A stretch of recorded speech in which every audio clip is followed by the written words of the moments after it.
అత్త, కోడలు మరియు బిచ్చగాడు. సరే, కథలోకి వెళ్దామా? అనగనగా ఒక ఊరిలో ఒక ఇల్లు ఉండేది. ఆ ఇంట్లో అత్తగారు, కోడలు ఉండేవారు. అత్తగారికి ఆధిపత్యం అంటే చాలా ఇష్టం. ఒకరోజు మధ్యాహ్నం అత్తగారు ఇంట్లో నిద్రపోతున్నారు. కోడలు వరండాలో కూర్చుని బియ్యం బాగు చేస్తుంది. అప్పుడు ఆ ఇంటికి ఒక బిచ్చగాడు వచ్చాడు. అమ్మా, ఆకలి వేస్తుంది, పిడికెడు అన్నం ఉంటే పెట్టండమ్మా అని అడిగాడు. కోడలు కాస్త విసుగ్గా, ఇప్పుడు ఇంట్లో అన్నం లేదు, కూర లేదు, వెళ్ళు అని చెప్పింది. బిచ్చగాడు నిరాశగా వెనక్కి తిరిగి వెళ్ళిపోతున్నాడు. అంతలో నిద్రలేచిన అత్తగారు బయటకు వచ్చింది.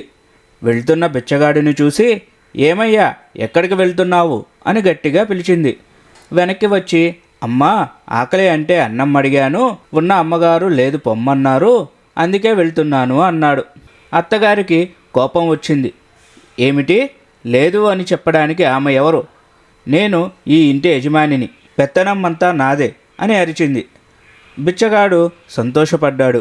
ఓహో, పెద్దవారు పిలిచారంటే ఖచ్చితంగా అన్నం పెడతారు అని ఆశగా, నిజమేనమ్మా, మీరే ఈ ఇంటి పెద్ద దిక్కు, మీరే పెట్టాలి అని అన్నాడు.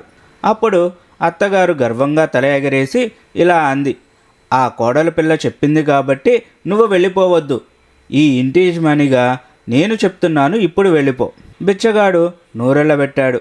ఆవిడే చెప్పిన దానికి ఈవిడే చెప్పిన దానికి తేడా ఏముంది? నా ఆకలి అలాగే ఉంది కదా అని తలబాదుకుంటూ వెళ్ళిపోయాడు.